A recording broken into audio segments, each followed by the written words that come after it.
Historia de José el Carpintero. Antiguamente fue conocida tan solo por la redacción árabe publicada por G. Wallin en el año 1722. Según un manuscrito de la Biblioteca Real de París, proviene de Egipto. Esta procedencia y el culto que desde antiguo profesaron los coptos a San José dieron pie para pensar que la tal redacción árabe podía ser una simple versión de un original copto. Esta hipótesis se confirmó cuando E.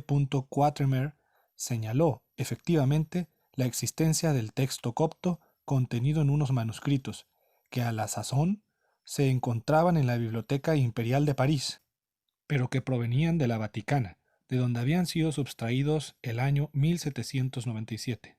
Posteriormente, G.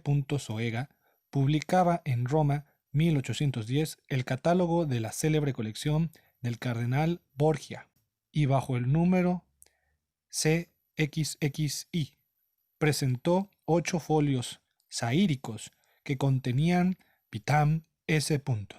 y Josefi de Nazaret. Este fragmento fue dado a conocer y traducido por E. Dalarier. E. Revilut finalmente publicó la Editio Princeps del fragmento saírico de Zoega número CXXI y la redacción boaírica del Códice Vaticanus LXVI. F. Robinson añadió posteriormente a estos fragmentos otros nuevos identificados por él. 2 folias baoíricas número 39 de la colección Crawford, actualmente N.440 de la J.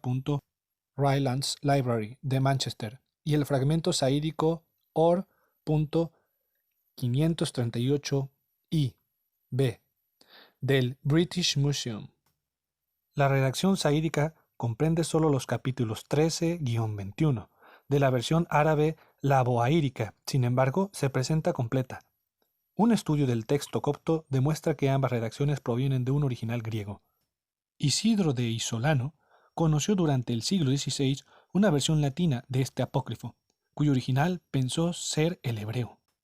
Probablemente este dato fue introducido únicamente para dar más autoridad al escrito, lo mismo que el referente a su conservación en la Biblioteca de Jerusalén. El texto original bien puede remontarse al siglo IV o V. Las frases de sabor quiliástico contenidas en el capítulo 26 son un buen testimonio en favor de su antigüedad, ya que a principios del siglo V desaparecieron en Oriente y en Occidente tales tendencias. Es verdad que en el capítulo 17 parece encontrarse una alusión al Evangelio sirio árabe de la infancia, bastante posterior a esa fecha, en el episodio del niño mordido por una víbora, pero es posible que tal episodio, común a ambos apócrifos, sea también anterior a ellos. Substancialmente, el relato es ortodoxo, si bien aparecen a veces reminiscencias gnósticas, que se refieren más a la expresión literaria que al contenido doctrinal. No es segura la hipótesis de quienes han querido ver en él una simple versión cristiana de los mitos y ritos del culto de Osiris. La forma literaria de la presentación parece dar al apócrifo el carácter de lectura litúrgica, leída en los monasterios coptos con motivo de la fiesta de San José. De hecho, consta que fueron los cristianos de Egipto los primeros en celebrar esta festividad. Los primeros capítulos están influenciados evidentemente por los apócrifos de la Natividad, mientras que el núcleo central, que es más original, gira alrededor de la enfermedad y muerte de José. Historia de José el Carpintero. Así abandonó esta vida mortal nuestro padre José el Carpintero, padre de Cristo, según la carne, el que vivió 111 años. Cuando nuestro Salvador hizo a los apóstoles, reunidos en el monte de los olivos, el relato de toda su vida, estos fueron escribiendo estas palabras. Las depositaron después en la biblioteca de Jerusalén y dejaron consignado, además, que el día en el que el santo anciano se separó de su cuerpo fue el 26 de Epep, en la paz del Señor. Amén. Primer capítulo. Jesús habla a sus apóstoles. Y un día, estaba nuestro buen Salvador en el monte de los olivos, con los discípulos en torno, y se dirigió a ellos con estas palabras. Oh mis queridos hermanos, hijos de mi buen Padre, a quienes Él ha escogido de entre todo el mundo. Bien sabéis lo que tantas veces os he repetido. Es necesario que yo sea crucificado y que guste la muerte, que resucite de entre los muertos, que os comunique el mensaje del Evangelio, para que vosotros, por vuestra parte, lo prediquéis a todo el mundo, que haga descender sobre vosotros una fuerza de lo alto, la cual os llenará del Espíritu Santo, y que vosotros finalmente prediquéis a todas las gentes de esta manera. Haced penitencia, porque vale más un vaso de agua en la vida venidera que todas las riquezas de este mundo. Y vale más poner tan solo el pie en la casa de mi Padre que toda la riqueza de este mundo. Y más aún, vale más una hora de regocijo para los justos que 1000 años para los pecadores, en que han de llorar y lamentarse, sin que nadie preste atención ni consuelo a sus gemidos. Cuando, pues, os llegue a vosotros, mis distinguidos miembros, la hora de marchar, predicadles que mi Padre os exigirá cuentas, con la balanza justa y equilibrada, y que os examinará hasta de una palabra inútil que digáis. Así como nadie puede escapar de la mano de la muerte, de la misma manera, ninguno puede sustraerse a sus propios actos, sean buenos o malos. Además, os he dicho muchas veces, y repito ahora, que ningún fuerte podrá salvarse por su propia fuerza, y ningún rico por lo cuantioso de sus riquezas. Y ahora escuchad, que os voy a narrar la vida de mi padre José, el bendito anciano carpintero. Capítulo 2. Viudez de José. Había un hombre llamado José, oriundo de Belén, esa villa judía que es la ciudad del rey David. Estaba muy impuesto en la sabiduría y en su oficio de carpintero.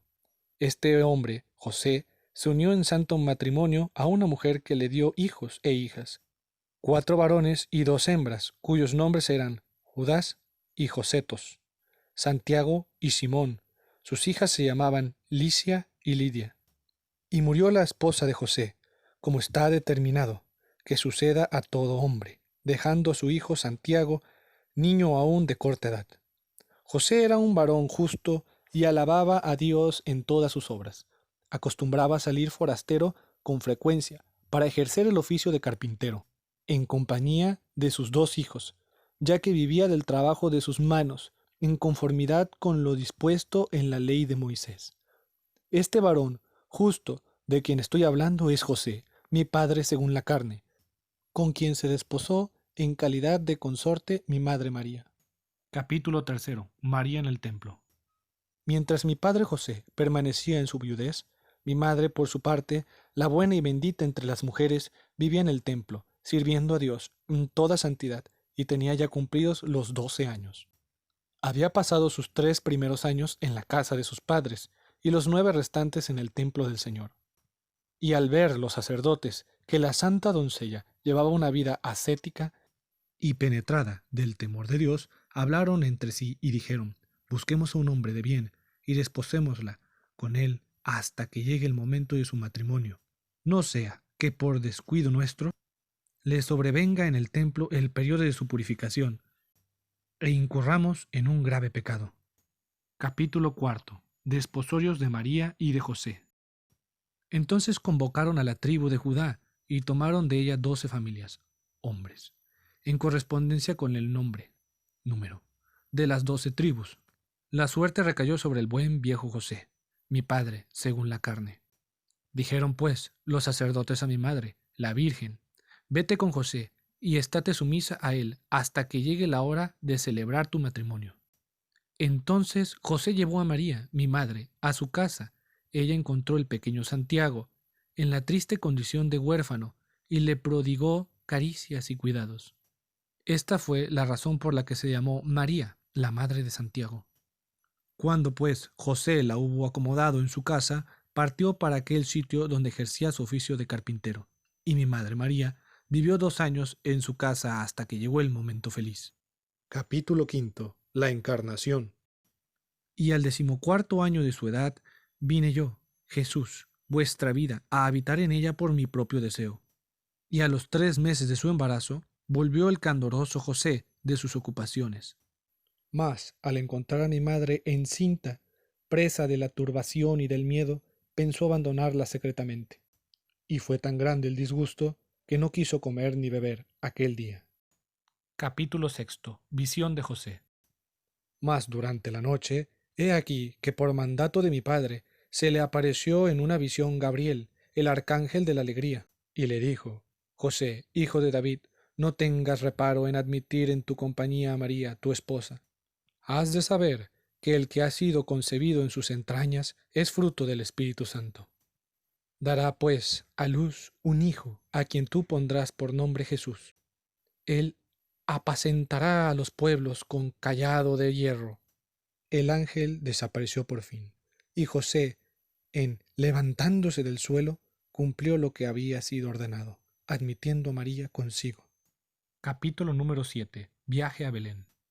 Y en esto salió un edicto del emperador Augusto, para que todo el mundo fuera a empadronarse, cada uno según el lugar de origen.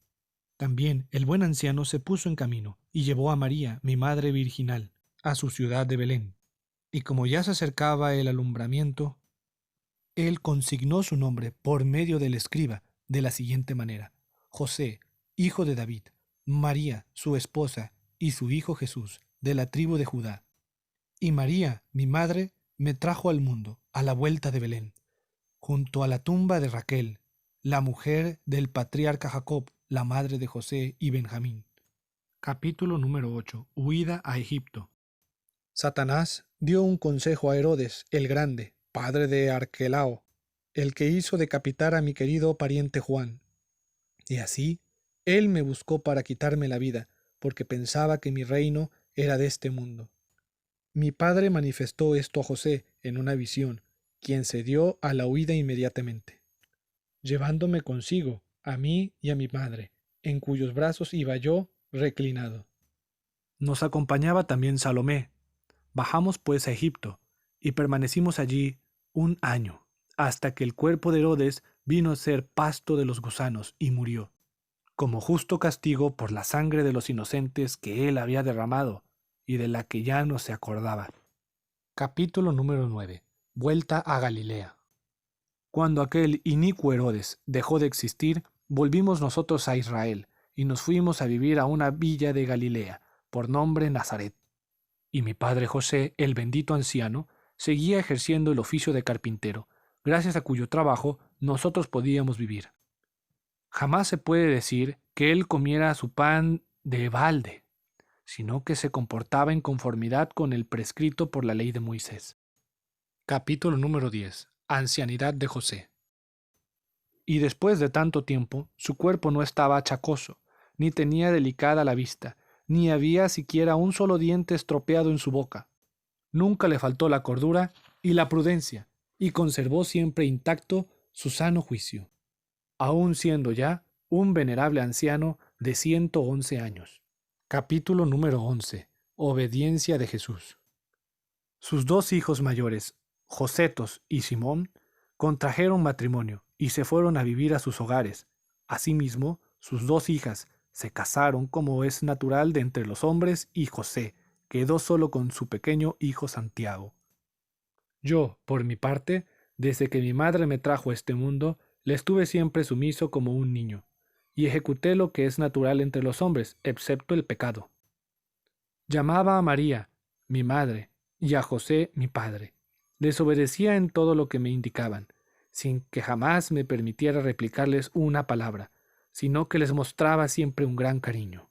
Capítulo número 12. Cara a la muerte. Mas le llegó a mi padre, José, la hora de abandonar este mundo, que es la suerte de todo hombre mortal. Cuando su cuerpo enfermó, vino un ángel a anunciarle: tu muerte tendrá lugar este año. Y sintiendo él su alma llena de turbación, hizo un viaje a Jerusalén, penetró en el templo del Señor, se humilló ante el altar y oró de esta manera. Capítulo número 13. Plegaria de José. Oh Dios, Padre de toda misericordia, y Dios de toda carne, Señor de mi alma, de mi cuerpo y de mi espíritu, Si es que se han cumplido ya los días de vida que me has dado en este mundo, te ruego, Señor Dios, que envíes al arcángel Miguel para que esté a mi lado hasta que mi desdichada alma salga del cuerpo sin dolor ni turbación. Porque la muerte es para todos causa de dolor y turbación, ya se trate de un hombre, de un animal doméstico o salvaje, o bien de un gusano o pájaro. En una palabra, es muy doloroso para toda criatura que vive bajo el cielo y en que alienta un soplo de espíritu de tener que arrostrar el trance de ver su alma separada de su cuerpo. Ahora pues, Señor mío, haz que tu ángel esté al lado de mi alma y de mi cuerpo para que esta recíproca separación se consume sin dolor. No permitas que aquel ángel que me fue dado el día en que salí de tus manos vuelva hacia mí airado su rostro a lo largo de este camino que emprendo hasta ti, sino que se muestre más bien amable y pacífico.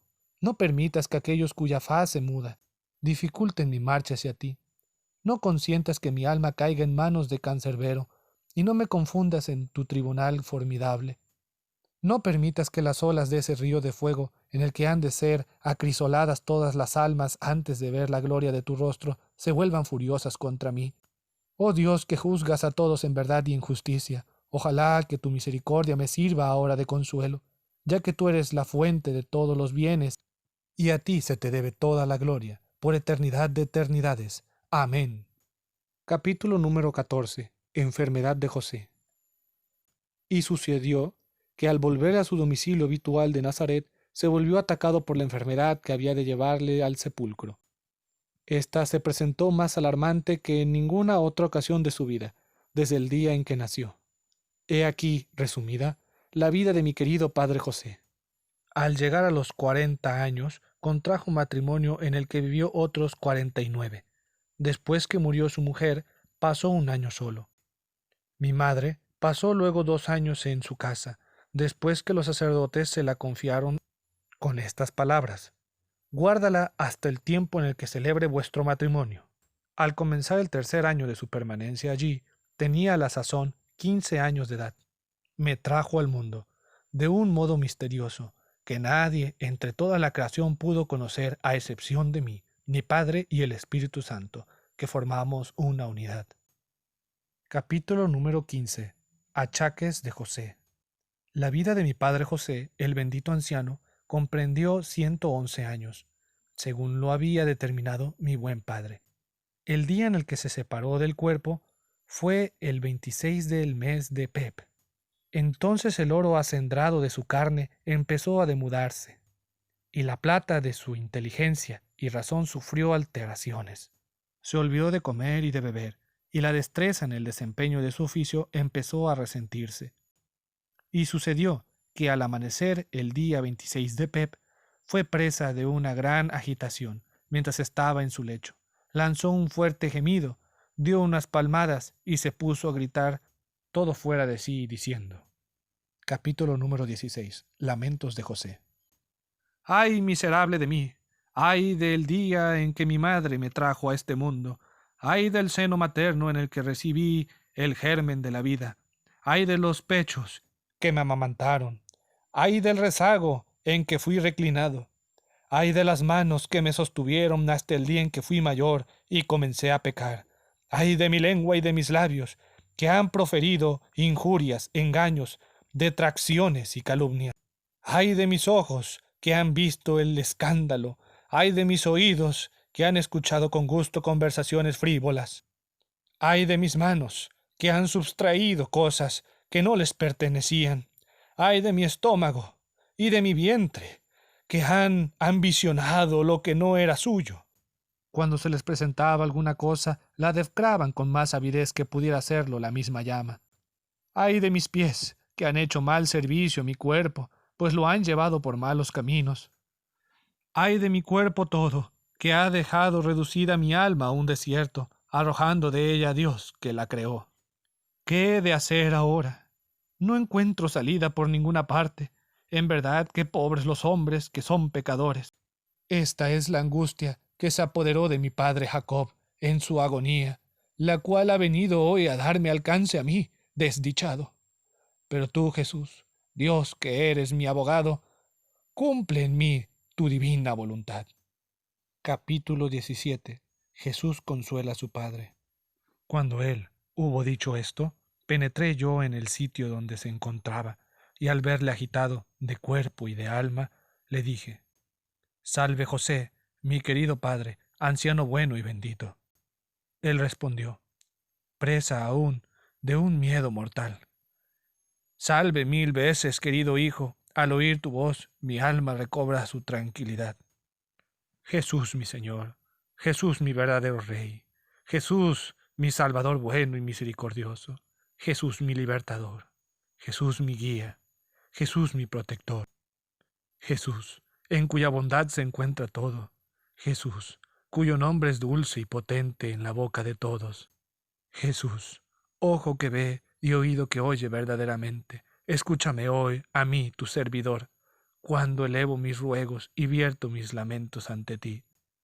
En verdad tú eres Dios, tú eres el Señor según me lo ha repetido muchas veces el ángel, sobre todo aquel día en que anidaron en mi corazón sospechas humanas al observar las señales de embarazo de la Virgen sin mancilla y había determinado abandonarla. Pero cuando yo estaba pensando esto, se me apareció en sueños un ángel y me dijo: José, hijo de David, no tengas reparo en recibir a María como esposa, pues el que ha de dar a luz es fruto del Espíritu Santo. No abrigue sospecha alguna acerca de su embarazo. Ella traerá al mundo un hijo, y tú le darás por nombre Jesús. Tú eres Jesucristo, el Salvador de mi alma, de mi cuerpo y de mi espíritu. No me condenes a mí, siervo tuyo y obra de tus manos. Yo no sabía ni conocía el misterio de tu maravilloso nacimiento, y jamás había oído que una mujer pudiera concebir sin obra de varón, y que una virgen pudiera dar a luz sin romper el sello de su virginidad. Oh Señor mío, si no hubiera conocido la ley de este misterio, no hubiera creído en ti, ni en tu santo nacimiento, ni tributado honor a María, la Virgen que te trajo a este mundo. Recuerdo aún el día aquel en que un niño murió a resultas de una mordedura de serpiente. Sus familiares iban por ti con intención de entregarte a Herodes. Mas tu misericordia alcanzó a la pobre víctima y le devolviste la vida para disipar aquella calumnia que te hacía a ti causante de su muerte. Por lo cual hubo una gran alegría en la casa del difunto. Entonces te cogí yo de la oreja y te dije: sé prudente, hijo mío. Y tú me conminaste de esta manera: si no fueras mi padre, según la carne, te daría a entender qué es esto que acabas de hacer. Sí, pues, oh Señor y Dios mío, es esta la razón por la que has venido en son de juicio y por la que has permitido que se cernieran sobre mí estos terribles presagios. Te suplico que no me emplaques ante tu tribunal para contender conmigo. Pues he aquí que yo soy siervo tuyo e hijo de tu esclava. Si tienes a bien romper mis grillos, te ofreceré un sacrificio santo, que no será otro sino la confesión de tu gloria divina, de que tú eres Jesucristo, Hijo verdadero de Dios y a la vez Hijo verdadero del hombre. Capítulo 18. Aflicción de María. Al decir esto, mi padre, no pude yo contener las lágrimas, y me eché a llorar, viendo cómo la muerte se iba enseñoreando de él por momentos y oyendo, sobre todo, las palabras llenas de amargura que salían de su boca. En aquel momento, mis queridos hermanos, me vino al pensamiento la muerte de cruz que había de sufrir por la vida de todo el mundo. Y entonces María, mi madre querida, cuyo nombre es dulce para todos los que me aman a mí, se levantó y me dijo, teniendo su corazón anegado en la amargura: ¡ay de mí, querido hijo! Pero es que va a morir el bueno y bendito anciano de José, tu padre, nutricio querido y adorado. Yo le respondí: oh querida madre, ¿y quién entre los humanos se verá libre de la necesidad de tener que arrostrar la muerte? Esta es dueña de toda la humanidad, oh madre bendita. Y aún tú misma has de morir como todos los demás hombres. Mas ni tu muerte, ni la de mi padre José, puede llamarse propiamente muerte, sino más bien vida eterna, ininterrumpida. También yo he de pasar por este trance a causa de la carne mortal con que me he revestido. Mas ahora, madre querida, levántate y entra donde está el bendito anciano José, para que puedas ver el lugar que le está guardando desde lo alto. Capítulo 19. Dolores de José. Se levantó, pues, penetró en la estancia donde se encontraba y pudo apreciar las señales evidentes de la muerte que ya se reflejaba en él. Yo, mis queridos, me puse a su cabecera y mi madre a sus pies. Él clavaba su vista en mi rostro, sin poder dirigirme una palabra siquiera, pues la muerte se apoderaba de él por momentos. Entonces elevó su mirada hacia lo alto y dejó escapar un fuerte gemido. Yo sujeté sus manos y sus pies durante largo tiempo, y él me miraba suplicándome que no le abandonásemos en manos de sus enemigos. Yo puse mi mano sobre su pecho y noté que su alma había subido ya a su garganta para dejar su cuerpo. Mas no había llegado aún el momento supremo de la muerte, pues de lo contrario no hubiera podido aguantar más. No obstante, estaban ya presentes las lágrimas, la turbación y el decaimiento que siempre la preceden. Capítulo 20. La agonía. Cuando mi querida madre me vio palpar su cuerpo, quiso ella palpar a su vez los pies, y notó que el aliento había huido juntamente con el calor. Entonces se dirigió a mí y me dijo, ingenuamente, «Gracias, querido hijo, pues desde el momento en que has puesto tu mano sobre su cuerpo, la fiebre le ha abandonado. Fíjate, sus miembros están fríos como el hielo». Yo llamé a sus hijos e hijas y les dije, «Ea, hablad ahora con vuestro padre, que este es el momento de hacerlo, antes que su boca deje de hablar y su cuerpo quede yerto». Y hablaron con él, sus hijos e hijas, mas su vida estaba minada por aquella dolencia mortal que había de provocar su salida de este mundo. Entonces se levantó Licia, hija de José, para decir a sus hermanos, «Juro, queridos hermanos, que esta es la misma enfermedad que aquejó a nuestra madre, que no había vuelto a aparecer por aquí hasta ahora. Esto mismo sucede con nuestro padre José, para que no volvamos a verle por toda la eternidad». Entonces prorrumpieron en lamentos los hijos de José.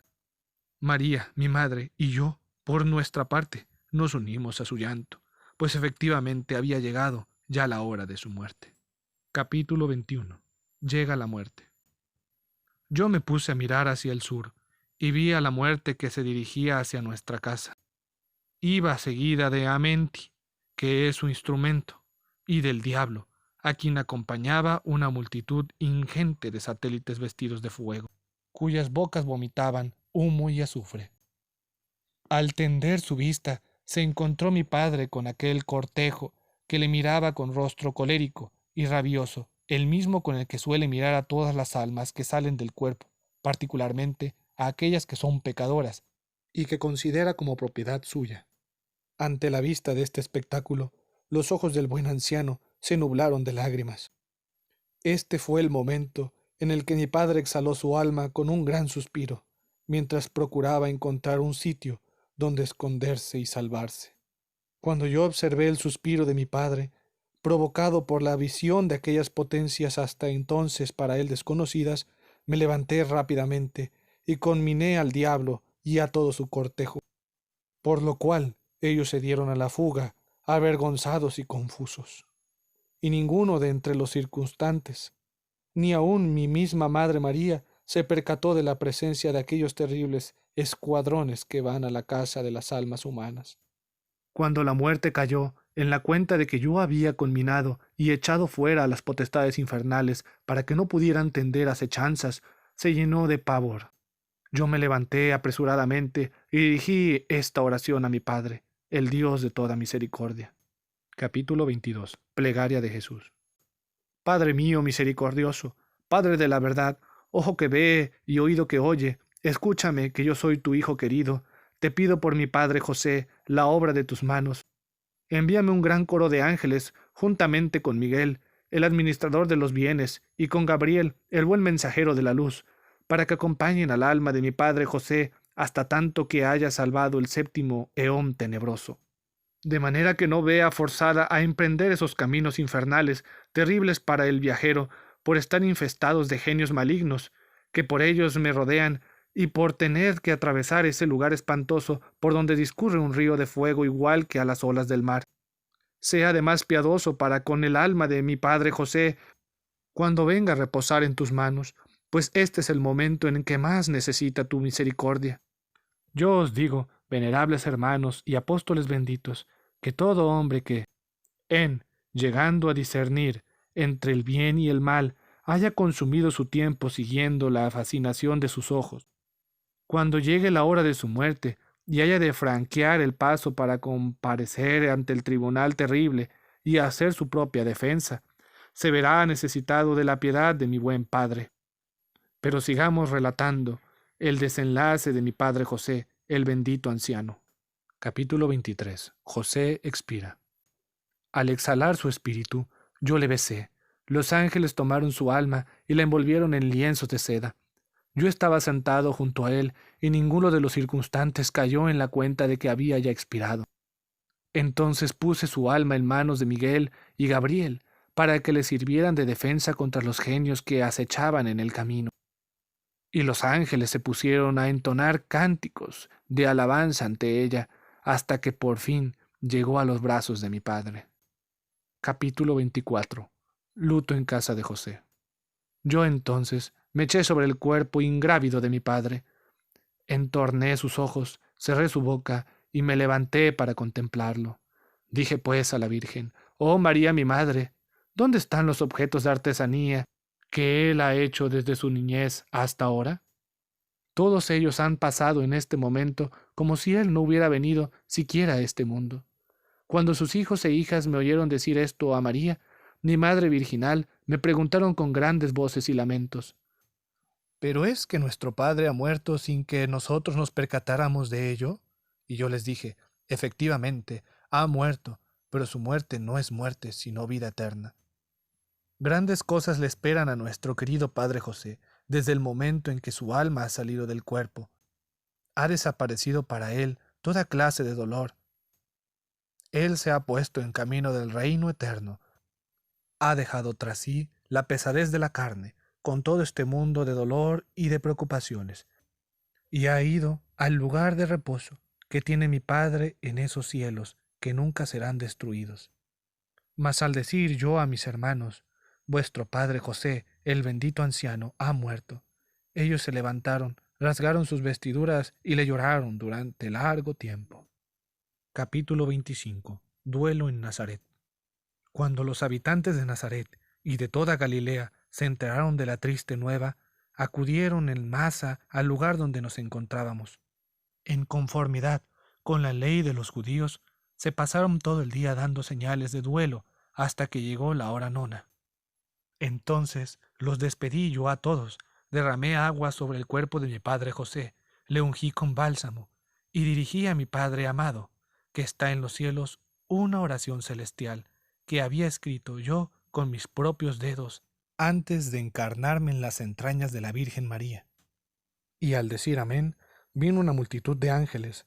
Mandé a 2 de ellos que extendieran un manto para depositar en él el cuerpo de mi padre José y amortajarlo.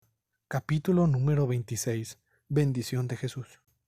Entonces puse yo mis manos sobre su cuerpo y dije: no seas presa de la fetidez de la muerte, tus oídos no sufran corrupción, no emane podredumbre de todo tu cuerpo, no eche a perder la tierra tu mortaja ni tu carne, sino que queden intactas, adheridas a tu cuerpo, hasta el día del convite de los 2000 años. No envejezcan, oh querido Padre, esos cabellos que tantas veces he acariciado con mis manos, y que la dicha sea contigo. A aquel que se preocupe de llevar una ofrenda a tu santuario el día de tu conmemoración, yo le bendeciré con afluencia de dones celestiales. Asimismo, a todo aquel que diere en tu nombre pan a un pobre, no le permitiré que sea agobiado por la necesidad de cualesquiera bienes de este mundo durante todos los días de su vida. Te concederé que puedas invitar al banquete de los 1000 años a todos aquellos que en el día de tu conmemoración den un vaso de vino en la mano a un forastero, a una viuda o a un huérfano. He de darte como regalo, mientras vivan en este mundo, a todos los que se dediquen a escribir el libro de tu salida de este mundo, y a consignar todas las palabras que hoy han salido de mi boca. Y cuando abandonen este mundo, yo haré que desaparezca el libro en el que están escritos sus pecados, y que no sufran tormento alguno, fuera de la muerte inevitable y del río de fuego que está ante mi Padre para purificar a toda clase de almas. Y si se diera el caso de que un pobre, no pudiendo hacer nada de lo dicho, impusiera el nombre de José a uno de sus hijos en tu honor, yo haré que en aquella casa no entre el hambre ni la peste, pues tu nombre habita de verdad allí. Capítulo número 27. Camino de la tumba. Y entonces se presentaron en la casa mortuoria los ancianos de la ciudad, a quienes acompañaban los enterradores, con intención de efectuar el sepelio a la manera judía, y encontraron el cadáver dispuesto ya para el enterramiento. La mortaja se había adherido fuertemente a su cuerpo, como si se la hubiera sujetado con grapas de hierro, y cuando removieron el cadáver no encontraron su abertura. A continuación tuvo lugar la conducción del cadáver hasta la tumba, y cuando llegaron a ésta, y estaban ya dispuestos a franquear su entrada para colocarle junto a los restos de su padre, me vino a la mente el recuerdo del día en que me llevó a Egipto, y de las grandes preocupaciones que asumió por mí, y no pude menos de echarme sobre su cuerpo y llorar un largo rato diciendo.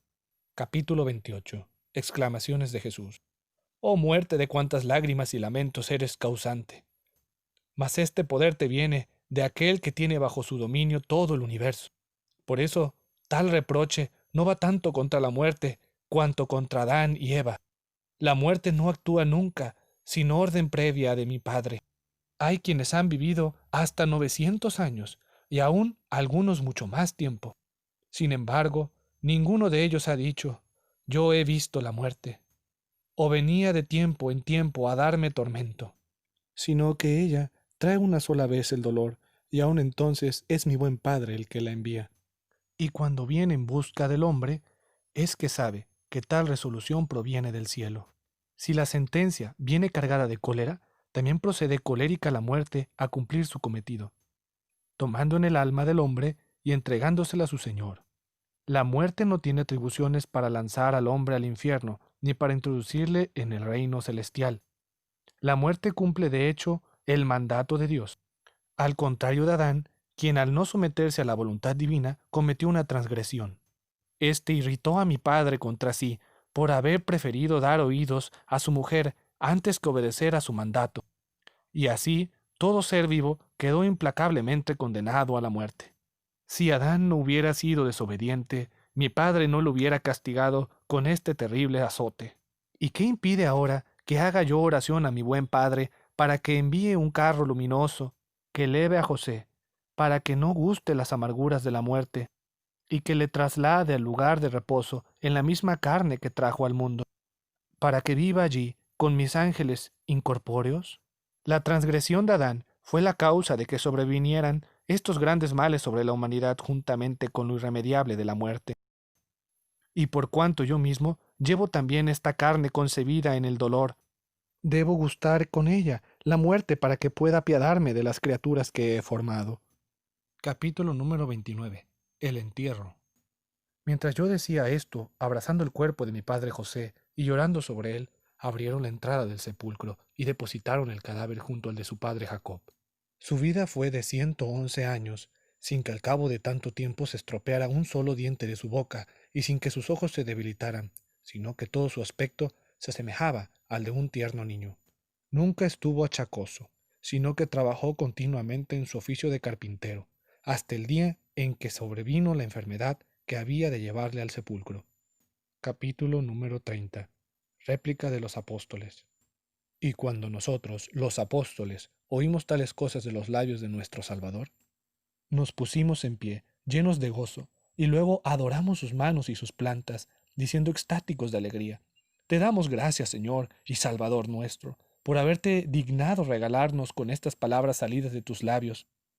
Mas no salimos de nuestra admiración, oh buen Salvador, pues no acabamos de explicarnos cómo, habiendo concebido la inmortalidad a Elías y a Enoc, ya que están disfrutando de los bienes en la misma carne con que nacieron sin que hayan sido víctimas de la corrupción. Sin embargo, tratándose del bendito anciano José, el carpintero, a quien concediste el gran honor de llamarle tu Padre y de obedecerle en todas las cosas, a nosotros mismos nos has encargado, cuando seáis revestidos de mi fuerza y recibáis la voz de mi Padre, el Espíritu Paráclito, y seáis enviados a predicar el Evangelio, predicad también a mi querido Padre José. Y además, consignad estas palabras de vida en el testamento de su partida de este mundo. Y leed las palabras de este testamento en los días solemnes y festivos. Y quien no haya aprendido a leer correctamente, no debe leer este testimonio en los días festivos. Y finalmente, quien suprimiere o añadiere algo a estas palabras de manera que me haga embustero, será reo de mi venganza. Nos admira, repetimos, el que habiéndole llamado tu padre, según la carne, desde el día en que naciste en Belén, no le hayas concedido la inmortalidad para vivir eternamente. Capítulo número 31. Respuesta de Jesús. Nuestro Salvador respondió diciéndoles, la sentencia pronunciada por mi Padre contra Adán no quedará sin vigor, por cuanto éste no fue obediente a sus mandatos. Cuando mi Padre destina a uno a ser justo, éste viene a ser inmediatamente su elegido. Si un hombre ofende a Dios por amar las obras del demonio, ¿ignora acaso que vendrá a caer un día en sus manos si sigue impenitente, aunque se le concedan largos días de vida? Si por lo contrario alguno vive mucho tiempo haciendo siempre buenas obras, son éstas precisamente las que le harán viejo. Cuando Dios ve que uno sigue el camino de la perdición, suele concederle un corto plazo de vida y le hace desaparecer en la mitad de sus días. Por lo demás, han de tener exacto cumplimiento las profecías dictadas por mi Padre sobre la humanidad, y todas las cosas han de suceder en conformidad con ellas. Me habéis citado el caso de Enoc y de Elías. Ellos, decís, siguen viviendo y conservan la carne que trajeron a este mundo.